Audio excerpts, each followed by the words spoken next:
you'll have to forgive me. I had a way better aesthetic setup, and then the lighting was just not cooperating.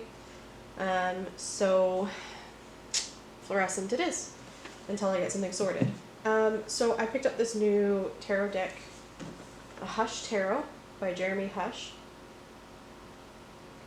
the other day, and I've looked through cards and stuff, and I absolutely love it. And I wanted to do a deck interview, and I thought I'd film it,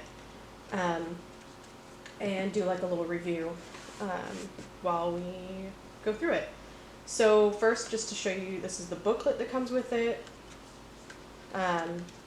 Pretty basic descriptions. I did notice in the major arcana, however you want to pronounce it, it does have like a little paragraph description as well as the keywords. But then when you get into the minors, it has a much smaller little description, and up to like just a sentence or so for each reversed and upright, and then the keywords. So it's based on the Rider-Waite-Smith, and so it is your major arcana, and then your cups, swords, pentacles, wands. That's it. I lost count. So before I show you all the card art, I want to do the interview and then go through the art. First impression is, so I have small hands. This is like an oracle size deck. I can measure it real quick, get the exact measurements here. Maybe. Where'd my ruler go? There it is. Good part of using my desk. So they are 3 by, it's a really worn out ruler. About 4, just over 4.5, maybe 4 3/4. Really hard to tell this ruler. Nope, I lied. 4.5 exactly, it looks like. Inches, centimeters are a little less worn out, so centimeters wise, we're at just over 7.5 by 11, just about 11.5 centimeters. So that's the size of them. I have very small hands, child hands that look like old lady hands. So they're a little big for my hands, but I'm pretty much used to everything being too big for my hands.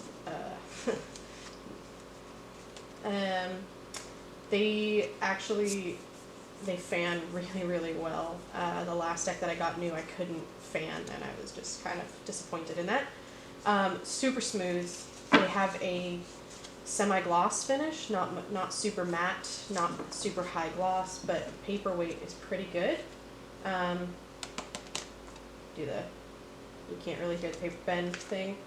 I can't remember what weight they are, but I did see it listed somewhere in one of the things that I was reading. This is copyright last year, so I don't know if these just came out last year or if this box was just printed last year. So yeah, that is the little overview. I am going to go get my notebook so I can do the interview. Okay, journal acquired, pen acquired, and questions that we're going to ask are, I kind of change them up every time based on kind of what I feel about the deck. But I like to write them down beforehand, otherwise I get distracted by the pretty pictures and I forget all the things I wanted to ask, such as my life. So I'm going to write Hush Tarot.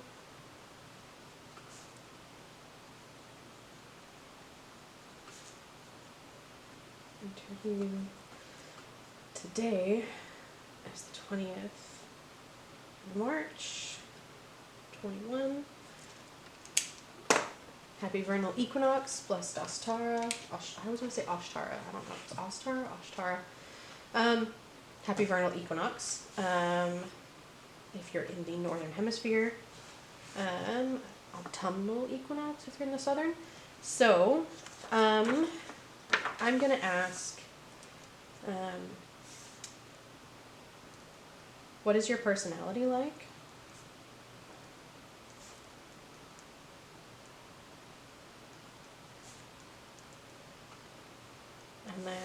little space. I'm going to ask, what topics do you like?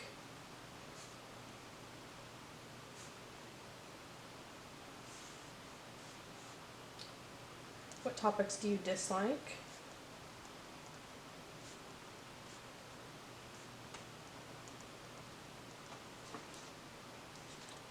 I'm gonna ask, what are you here to teach me?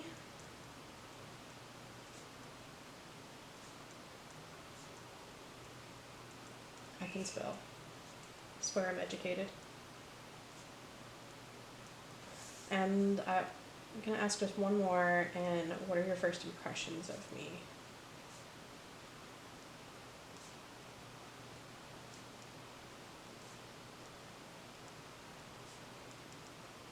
Okay, so now that that's settled, I'm gonna go ahead and shuffle.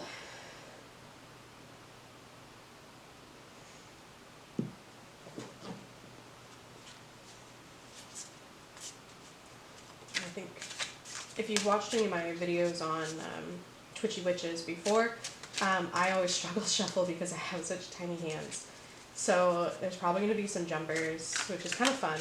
I always love it when that happens.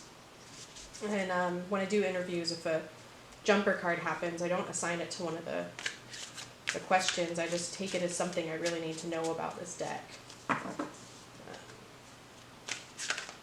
So I always shuffle until the cards kind of feel a little heavy, or I feel like they've been well mixed. These are in order, because I bought them in order. I have not shuffled them yet. I flipped through them. Couple of them might be out of order. I was showing my sister-in-law last night. And she came over to visit with my nephew.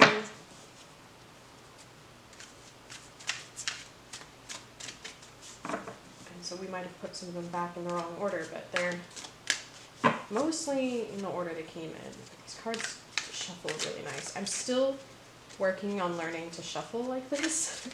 My more comfortable shuffle is like the casino bridge type shuffle. And I don't like to do that. I don't want to bend the cards. So I'm still learning to overhand shuffle. When I tried to do it this way when I was little, with like playing cards, my grandma and my dad were like, no, no, no, no, no, that's not how you shuffle.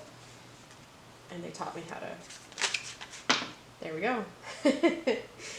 All right, Three of Cups. This is a joyful, happy deck. That's an interesting image for the Three of Cups. I don't know how I feel about it. But this deck wants to know it's here for sisterhood and celebration and joyous occasions. So that's pretty cool. I like that. Okay. So you're going to set this up here. It goes well with my rosé. Normally I'm a beer drinker, but I bought this and I don't want it to go bad. So what is your personality like? Three of Pentacles. What topics do you like? Seven of Swords. What topics do you dislike? Eight of Swords. What are you here to teach me? Oh, those are wands. Apologize. Those are wands. I'm paying attention. Seven of Wands, Eight of Wands, Nine of Wands. So these are maybe ones that didn't get mixed up a little bit, but you know what? We'll take it. And then what are your first impressions of me? The Ten of Wands. So clearly there was a group of cards that just didn't, they kind of lumped together, but that's not always a negative thing. These are all cards I'm not super familiar with. Wands don't tend to come up a lot for me for readings, so this is pretty new to me. Pentacles are all earthy symbols. These are all fire symbols, fire, passion, things like that. So I'm going to take a quick look in the book here. First I'm going to scribble down what cards came up. So we've got the Three of Pentacles, Seven of Wands, Eight of Wands, Nine of Wands, Wands. Okay. And we're going to make a note that the 3 cups jumped out. Okay, so we're going to go ahead and go through this. We'll do this pretty quick here.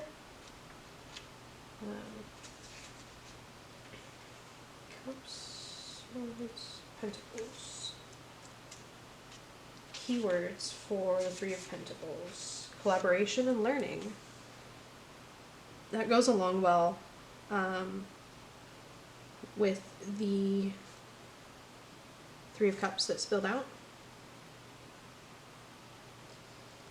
So this deck's here to help me learn and grow, and we're going to work together.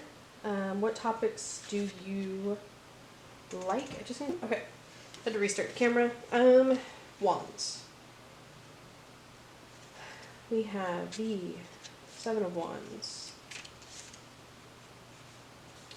Topics like challenge, competition. To me, that screams growth as well.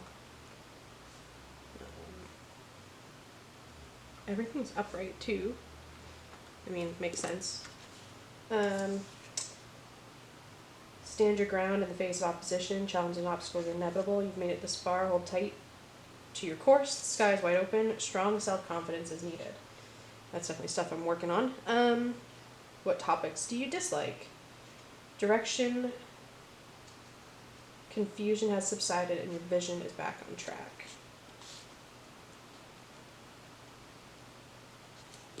A little blurb says the ideas and opinions of the flock are no longer in the way. The male cardinals stand out in their boisterous voices and their eye-catching red plumage. Each bird sits atop a flowering growth, springing from everything you have dropped for and hoped for. Wow, I can read. Hoped for and dreamed of. The female cardinal is brightly colored. She is very determined in her direction. Your will has set you apart from the crowd.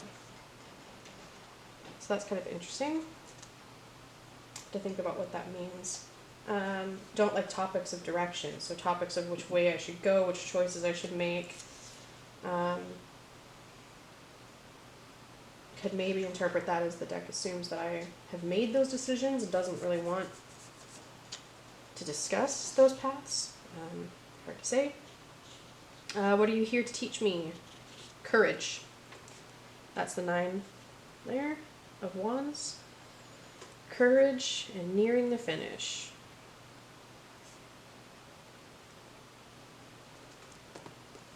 Exhausted from the struggle, your success is close by. Your tools may be broken and abused, but they're still working in your favor. The horse moves with willpower and grace. This is the final test of courage and resilience. Obstacles will always be on the path forward.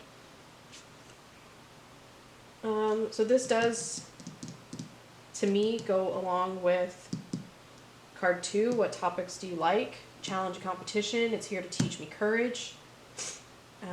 It doesn't want to discuss direction, which way I should go. It just wants me to have the strength and the courage and the ability to face a challenge, to just make those decisions and do them on my own. It doesn't want to guide me on making a choice necessarily or choosing a direction, but will help me gain what I need to make those choices on my own without it guiding me, which is kind of how I like to use tarot. I don't like to ask yes or no questions or what should I do situations. I kind of like to ask, what am I missing? What does my subconscious think about this? What if I still haven't decided if I'm connecting to guides or anything. If I am, what are their thoughts about this? Or is it just me connecting to my subconscious? I don't know. Is your subconscious one of your guides? Who knows? Okay. What are your first impressions of me? 10 of Wands, responsibility. You know, that's actually a lot of people's first impression of me from what I'm gathering in my life here. The road has been a long one. You've taken on so much and accomplished great things. All of this comes with a heavy burden of having to maintain it. Do not be afraid to delegate and entrust work to others. That is definitely something I struggle with. I do not like to give up control of projects. I don't like to let other people make decisions. It's just the way I've always been. I like to, if I have a task, like I'm going to do it myself. And it's something I'm working on. And so this says the insect kingdom is a microcosm of machine. With each participant doing his job, the cat was a reminder to use courage and refined senses to tackle problems. It's definitely some reminders I could use. And from what things my friends have said about me and things I know about myself, this deck seems to have a spot on view of me, so that's pretty interesting. So that's this deck. I think that's great. First interview. Usually after I've used a deck for a couple of months, I'll maybe go back and do another interview if I use it a lot. And I've been looking for a good RWS deck that I connect with, because I just don't connect with the imagery on the one that I have. And maybe I'll do a review of that one and like re-interview my decks. Because I've actually collected quite a few in the last like couple of years. I've given away a bunch that were given to me, and then I seem to have collected more again. So maybe I'll do a little series of this and re-interview all my decks. It's been a little while since I've done it. And I can show you what I mean about my Gilded Tarot if anybody has the Gilded Tarot deck. So I'm going to reflect on this later. And what I'm going to do now is I'm going to go through and I'm going to re-put the cards in order. And I'm going to go through the cards one by one and just show you the images of the cards. So here is your, from this point forward, if this is a deck that you like, the rest of this could technically be marked spoilers. So I am going to put like a spoiler warning in here, and I'm going to put a timestamp right here. If you want to see my final review, my final opinions of the cards, you can go to that timestamp and I'll do a little wrap up. So I'm going to mix these all up and then we'll do like a fast forward through each of the cards. And I'm going to hope that the images come up well on my camera. So let's do that. Okay, so here we go. Start with the major arcana. So we have the Fool, innocence, spontaneity, new beginnings. I really like the Weasel as that. They're kind of like trickster creatures. They are somewhat intelligent, like pretty intelligent, as most mustelids are, to be honest. But they kind of make quick, rapid decisions. So this kind of, I like this. The Magician, resources. Kind of try to remember here exactly. Let's see what they say. I want to see if the cards, I kind of want to discuss whether the cards match it, in my opinion. And this is all just my opinion. For some people's interpretation, they may match perfect. Ingenuity, proficiency, effort. Definitely, I get that kind of vibe from this. I really, really love this guy here. This background image is just, it's stunning. Like, some of the work in this, like, the anatomy of the woman isn't necessarily my vibe, but I really love the background in this and all the details and stuff. High Priestess, that is your instinct, reasoning, and cunning. She kind of reminds me of a Victorian lady, and I like the sparrows and all that imagery in that. This is really a really powerful image to me. She looks like one of those Victorian, like, just super kind of high class but mysterious ladies, and I really like that. And then we have the Empress, fertility, femininity, nature, and I definitely get those vibes from this. She looks like a shaman of some sort, super connected to nature, the bees wrapping the thread of fates around her. And the Raven, and I really like that this is an Empress image, which is overall feminine and showing femininity, but not showing it in the form of a pregnant woman. Sometimes, like, I really understand connecting fertility and femininity and all that stuff to a pregnant woman, but as someone who's like never wants kids, never will have any kids, connecting femininity to the idea of being pregnant is just never something that connected with me. And this kind of vision of a woman definitely does connect with me. So I really appreciate that. For the Emperor, we have confident, daring, resolute, strategic thinking. I like this because it looks like he's almost like he's playing that Weaver game when you were kids and you would like weave the threads between your fingers, which to me is like just kind of a creation type image to me. So I like this imagery here a lot. Then we have the Hierophant, which is tradition. What do they call it here? Concerns the spiritual, natural rules, and order. So a lot of times with the Hierophant, I see tradition as one of the major interpretations. This one, they've gone to natural order instead of tradition and religion. They've still got the keys there, which represent like the keys to the next plane of existence. In some cases, that may be heaven if that's your religion. It's basically the afterlife. They do have some symbols down here in the bottom. But I wasn't sure about this being the Hierophant until I look at their keywords that they've given, and this kind of makes sense. You still have the three. You have two that look like they're kind of worshiping, and one up above that may be their connection to the next plane of existence. So that's kind of cool. It makes more sense now that I look at the keywords that they've struck on. We have the Lovers, union and equality, and positive collaboration of goals. So instead of going straight for like romance and stuff, they've gone for union but also for collaboration, which a lot of times I see skipped in interpretations of the Lovers. I usually just see strict like love, and it's usually heterosexual too. So these people being somewhat ambiguous, where they could be two women, it could be a woman and a feminine, a femme person, or it could be two femme people. It could be it's very ambiguous. Still has the swans down here, which are symbols of Aphrodite, so still connecting to Aphrodite with the Lovers.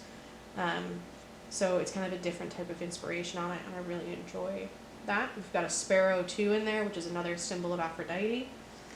And then we go to the Chariot, which is willpower, is what I always connect with it. And basically success by any means necessary. So they have triumph over life's opposing forces, willpower and confidence deal with obstructions, surviving scars, and learning from the past. I suppose I could get that from the fallen toy soldiers on the bottom. I like how they've gone the carousel and toy soldiers route, kind of as a different interpretation on it. I don't know if I necessarily get willpower out of it, but I could see how. I mean, it's connected to the Chariot. It's a horse, horses are always movement and action and willpower. I mean, we measure power of vehicles in horsepower, so it makes sense in that aspect.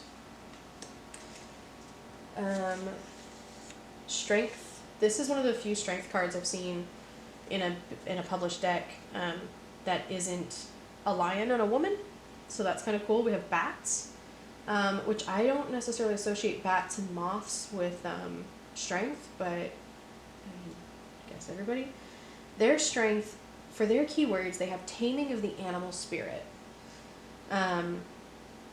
But to me, this woman, I don't know how well my camera doesn't have autofocus, so hopefully it's kind of focused here and you can see the details a little bit. But the woman is actually being it looks like she's being bound up by the animals. I don't know if they're untying her knots or if they're tying her up in knots. So I like that this interpretation of strength doesn't have a woman taming a lion, but I'm not quite sure how the image connects to it. This does look like a strong woman, but it's just the pose that makes her look strong. I've never connected bats with strength, but it's a different interpretation, but not one that connects with me right away. The Hermit is an owl. I mean, to me this makes a little bit of sense. Owls are often sources of wisdom, even though they're mediocre intelligence for birds, as far as the bird scale of things go. It looks like this owl has killed a snake.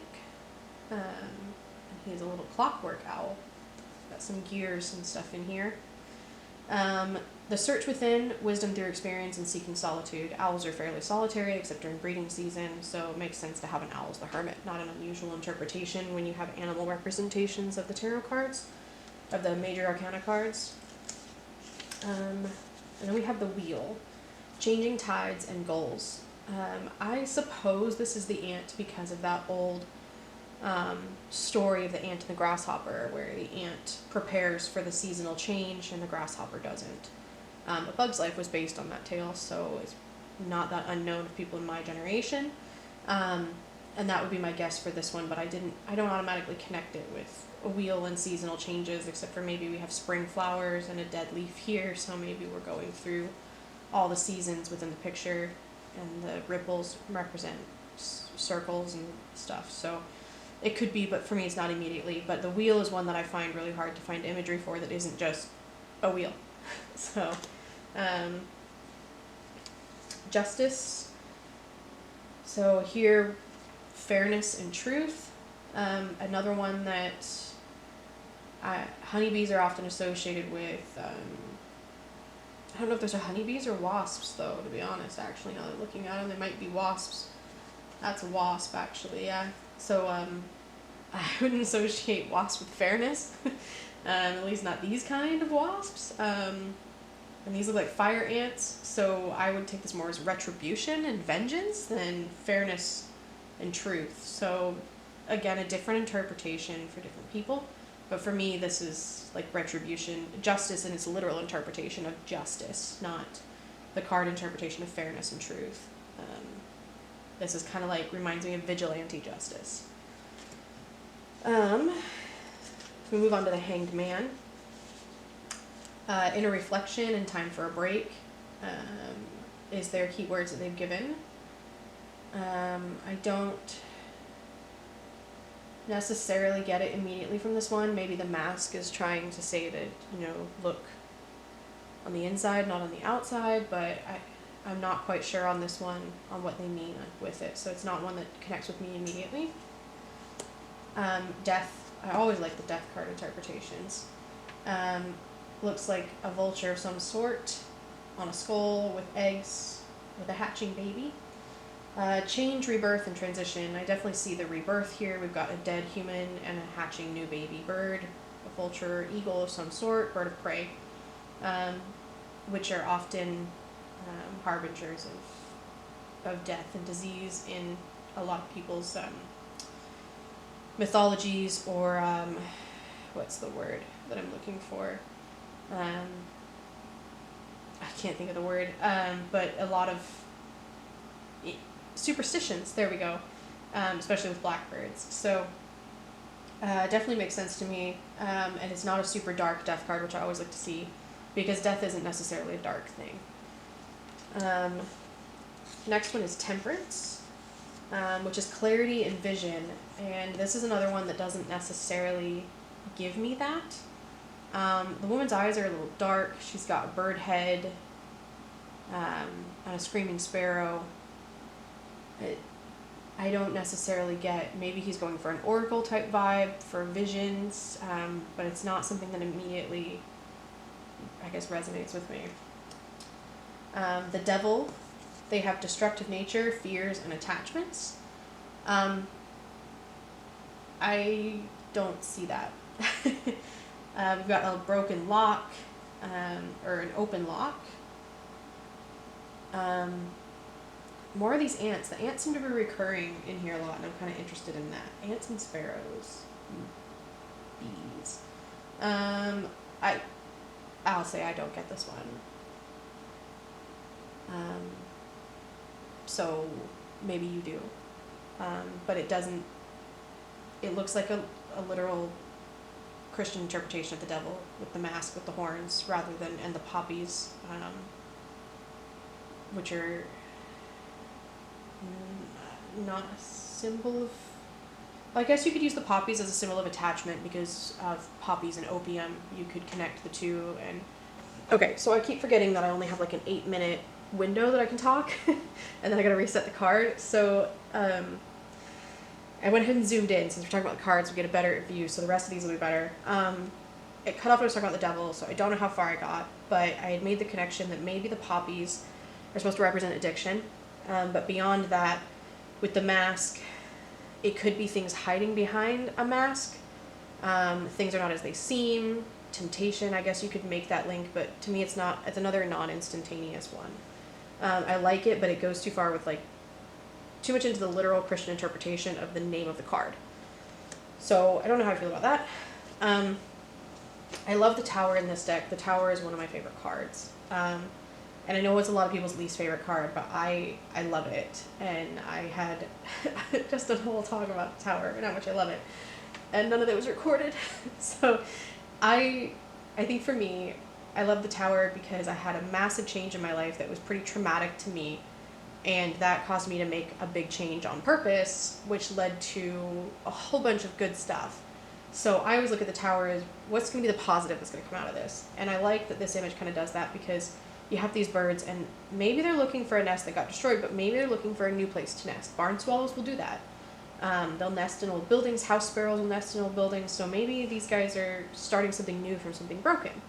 And so I like that you can view the Tower card in this deck in that way. So we'll go into the Star, and I really like, I mean, this card doesn't scream Star to me, but I really like it, and I think this is one of the cards that I saw when I decided I was like, yes, I'm gonna buy this deck. It reminds me of an old sailor tattoo. And the little banner, I don't know if you can read it from that far away, I don't know how the camera's recording. It says, "A hunting we will go," and I just, maybe it's not the Star, but it's a good card. So let's see what their keywords are here. Inspiration, enduring life's challenges and difficulties. I mean, this card makes me feel inspired. But I don't know if I would necessarily look at it and go, yeah, that's the Star. So, but I like it regardless. This is one of my favorite things when I opened up this deck and I'm flipping through it. I love this for the Moon and the Sun. It's just really, really cool to me. That the images are so similar. It's the same bird, it's the same eye, but they're so different because it's different color palette, it's different shapes, it's different, they're all looking different directions. It's just really cool.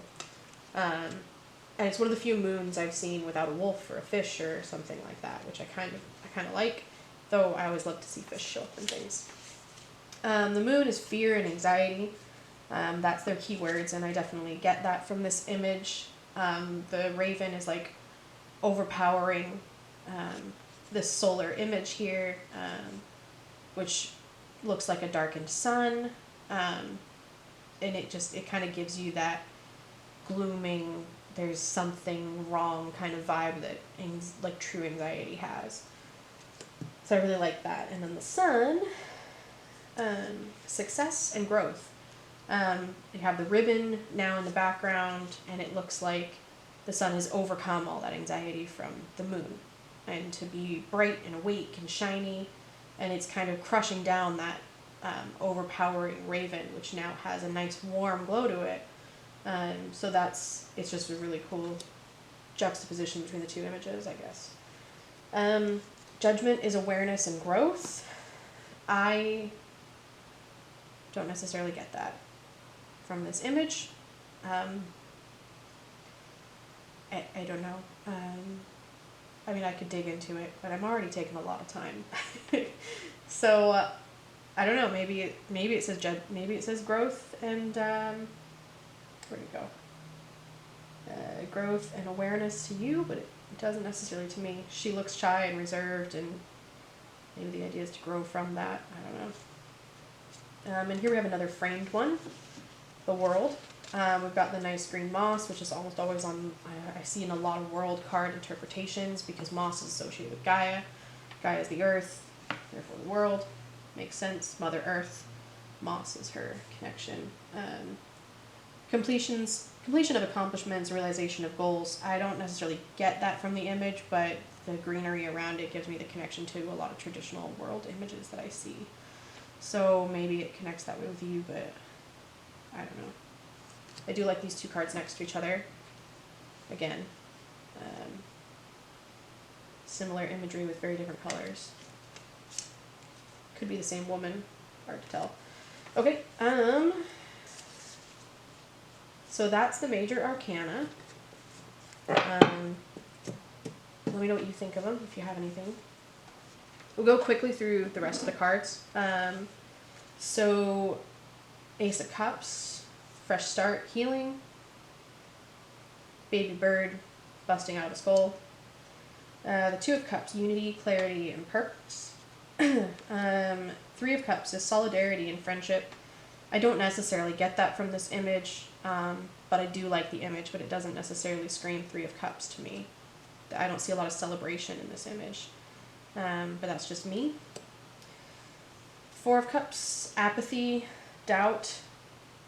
I almost read this as like a little girl in a onesie, where like she's like woken up from a nightmare, so I kind of get that, but the rabbit ears always connect me to Donnie Darko, and so as soon as I see someone in rabbit ears, I always go nightmare, weird, dark place.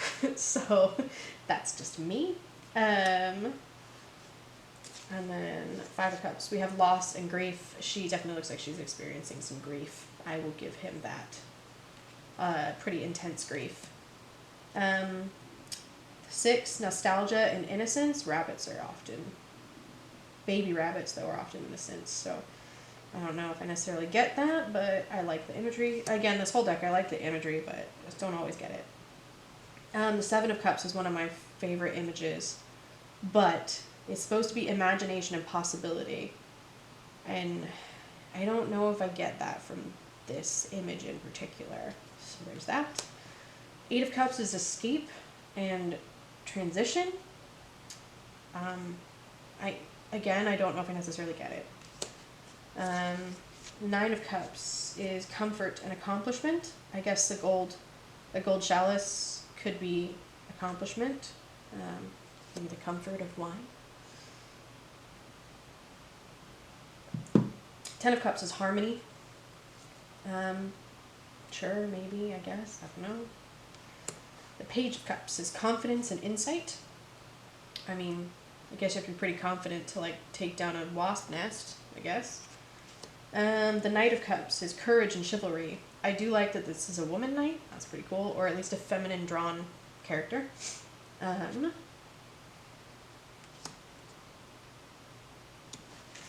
Queen of Cups. Protection and compassion. I can see that as the sparrow's cradled in her crown. The King of Cups. This is our first masculine card, I believe. I want to make a note of how many masculine cards are in this deck. Or how many, not masculine cards, masculine figures, because they're, I mean, the cards are what they are, but, or are they? This King of Cups is emotional stability and strength. Okay, sure. Alright, I'm going to reset the camera before we go on to the swords. Okay. Ace of Swords is clarity and raw power. I don't know if I see that. The horse looks scared. The woman looks scared. I would have liked to see her in like armor or something. Would have made me feel, I mean, I can see the birds are carrying like arrows and stuff, but if she had some armor on, maybe I'd feel it a little bit more. Two of Swords is indecision and choices. This is the Crossroads card, typically. Often associated with Odin, or who's the other Crossroads god? Hecate is Crossroads goddess, and Mercury. Mercury? Yeah, Mercury. The little winged shoe god. Crossroads gods. So we have cats there is kind of interesting, and there's 3 of them. So I don't know. I don't get Crossroads out of it, but okay. Or indecision either. I don't get indecision out of it. But you know, everybody's got different interpretations. 3 of Swords, another grief loss card, and that definitely looks like some grief and loss to me. Also, yeah, long dead, the world has consumed her. Meditation and rest. She definitely looks pretty restful to me. Here's another more masculine figure. Conflict and selfishness. I don't know. I don't know. Maybe? Sure. Okay. 6 of Swords, I believe, is a journey. Transition and retreat. I don't know, but I like the fish. I think they're well drawn. Make me happy to see fish. That figure's pretty androgynous. But the short hair could be interpreted. So we put him on there just in case. Deception and betrayal. I don't know. He looks pretty sneaky. He looks like he's plotting something. So, I don't know. Eight of Swords, trapped, an illusion. I guess there's a dreamy quality to it. I can see that. It would have been cool to see some sort of like maybe labyrinth reference on here, like some sort of symbolism of a labyrinth or something. Knight of Swords. This is a pretty cool looking card. It looks like she's breaking free of something. Or gets crushed by something. So this is depression or illness. And I guess, I mean, the colors are pretty muted. Definitely could see that as depression. 10. Defeat, burdens. She's overgrown by weeds. It's interesting. Definitely like that image. The Page of Swords is energy and curiosity. We have kind of a weird woman-bird hybrid here. This is like one of, I think, the few in here that are like woman-animal hybrids. I don't know. It's just interesting. The Knight of Swords, determination and overbearing. There's another... It's an interesting image that there's a lot going on. I don't know if I take that as overbearing, but... Queen of Swords, confidence. I mean, I guess you gotta be pretty confident to walk around naked with a raven mask, but... I don't know if she screams confidence to me. That's kind of a crouched pose, which is usually... I don't know, not necessarily a pose I would associate with confidence, but I love all the imagery in these cards. I just love them. And the King of Swords is strength and leadership. I don't know if I associate pheasants with leadership, but maybe some people do. I haven't looked enough into birds. Okay, so that's the swords. Okay, Ace of Pentacles. This is new beginnings and prosperity. White doves, you know, peace, harmony, all that jazz. There's a key in this one and a key in this one as well, or, it's a clip on a ring. It could be a key. Oh, it's a grenade. That's, alright, so we got a grenade, and a sparrow has pulled the pin. So, this is balance? Maybe it's because they're balancing on something that's holding the grenade. That's an interesting image, for sure. Three of Pentacles is collaboration and learning.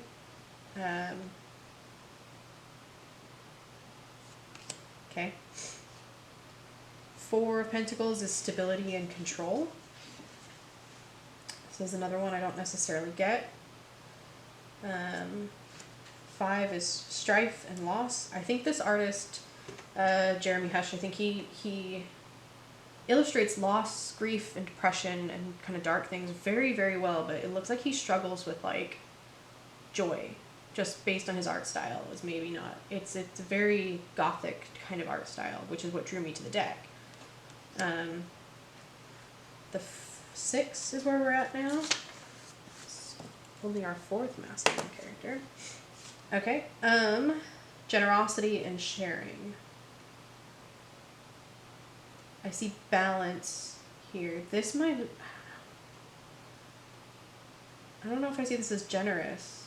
He looks too much like one of the monks from Game of Thrones, and it makes me a little uncomfortable. But I don't know. That's just it's just me. 7 of Pentacles is vision and reward. Again, another one that I don't necessarily see as vision or reward, but another pretty picture.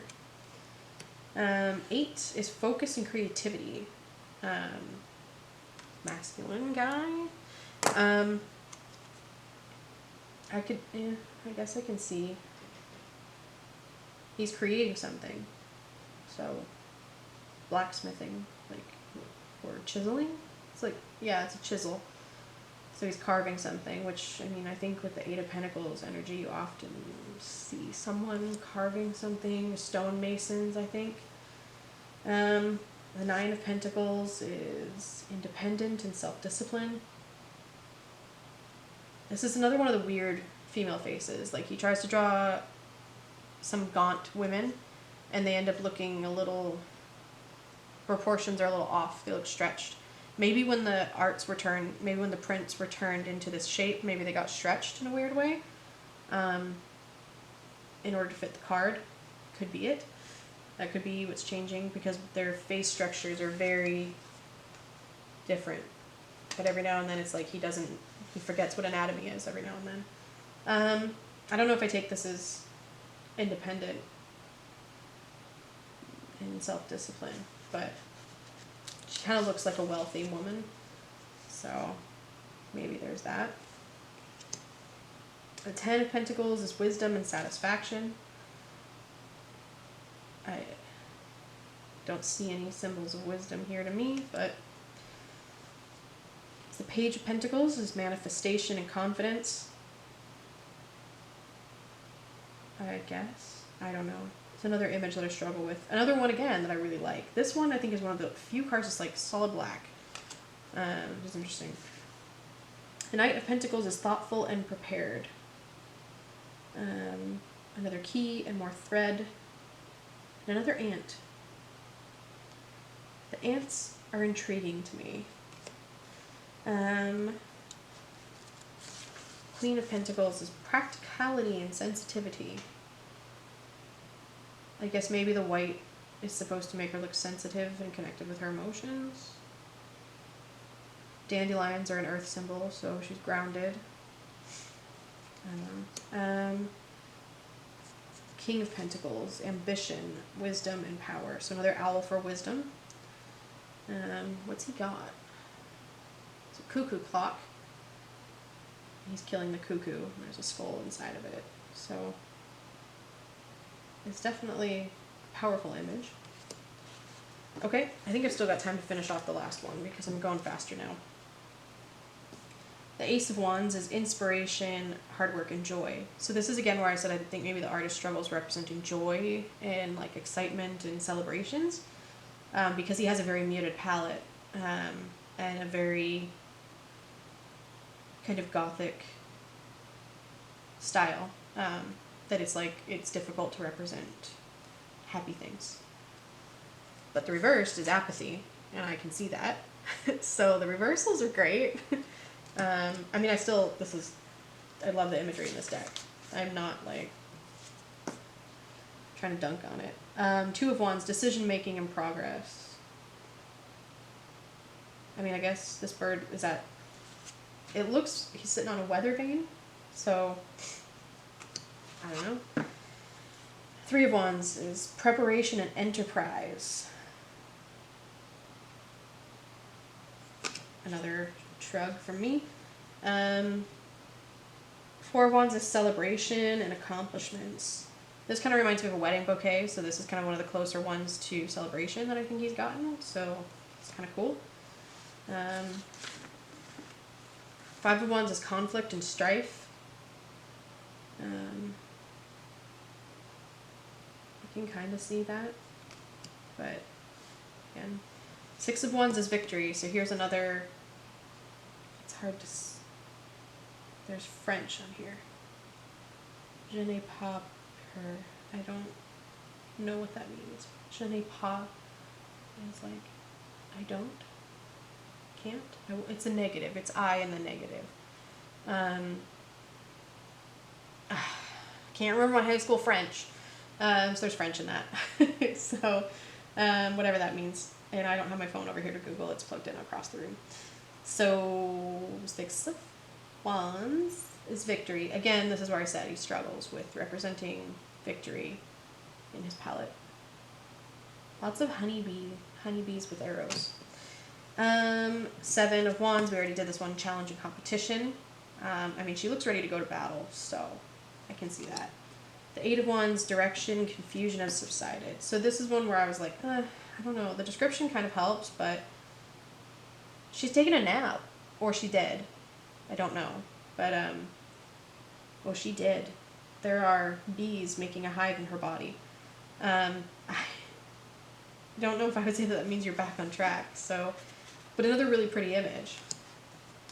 And the 9, courage and nearing the finish. I guess you can see that like horses are, like we were saying earlier, willpower, success, things like that. The hoof anatomy here is odd.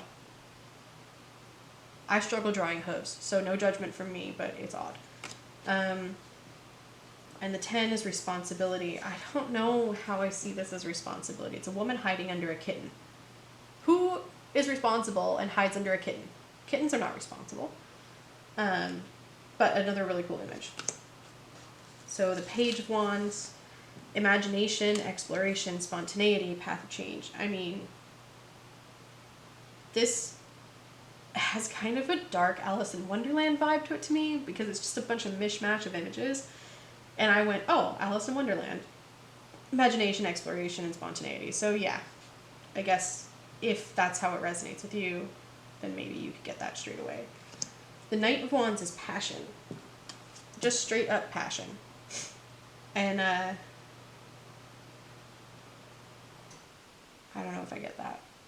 But maybe I need to look up his interpretation of cardinals, because they show up in a lot of images. The Queen of Wands is positivity and determination. To me, it looks like she's drowning a raven, and I don't know if that's positivity or not, but clearly she's a badass. So there's that.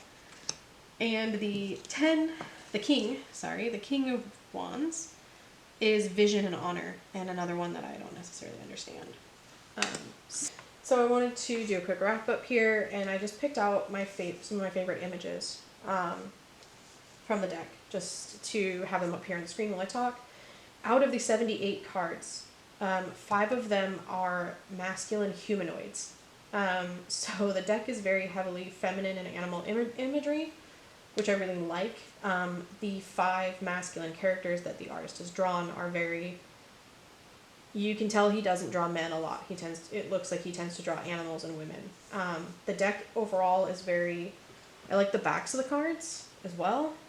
They are very kind of Victorian Gothic type art. The whole vibe about it, I was telling my sister-in-law last night, reminds me of Carnival, which was a really good, for the first season, HBO show. That is just kind of dark and gritty, and it has all these muted color palettes, and it just kind of, the deck kind of reminds me of that. It also reminds me a little bit of like, it has a Tim Burton-y vibe to it, but it's like Tim Burton but not cartoony art, like, which really just kind of speaks to me. So overall, like, the cards in general, I really like the imagery. Some of them connect better than others. Some of them I'm going to have to look into the different symbolism that he's got on here and his descriptions and why he's used them to figure out what they mean. But I am not an intuitive reader. I'm working on learning to be. So I'm not always someone who can look at the card and go, oh yeah, that's this. So when some of these cards do have that for me, like this, I'm like, this is someone either breaking free of something or something like crushing down on them. And then the card means depression or illness. Yeah, okay, I can see that. So it's easy to make the connections in some of those images. Some of the other ones, maybe not so much. Like this one, I don't even remember what it means because it didn't make that connection to me, but I really like the artwork. So overall, like, if you're interested in this deck, I would recommend checking it out. I bought it from an independent bookstore in Oregon, and because I'm very picky about where I buy my cards from, and what kind of shops I support. So if you want to see more deck reviews, I have, let's see, I have a Rune Oracle deck, I have the Threads of Fate Oracle deck, I have a Rider-Waite Smith Gilded Tarot deck, and I have the Everyday Tarot by Biddy Tarot, and I have a Druidic Oracle deck. So I have 5 other decks that I could do these types of reviews with and go through the cards and go through, do an interview, and maybe do a different type of interview than I've done on this one today, because this was very centered on me rather than just asking the cards what they're here for or what they're about. So I could definitely do that. If that's something you're interested in, give me a like, give me a comment, let me know. If you want to see some of my other reviews, check out Twitchy Witches on YouTube or Instagram, and she's posted some of my other readings. I think actually on Instagram she's now the Mooselet. I can't pronounce it. I'll put some links in the bio, or in the description. Link in the bio. This is not Instagram. Links in the description if you want to check out some of my other stuff. I'll be moving to this channel and kind of leading this channel more in a artsy / witchy direction. So I don't know what I'm going to do, but deck review is going to be one of my first 2 videos, so it'll be weird. Thanks for following along with me and checking out some cool artwork.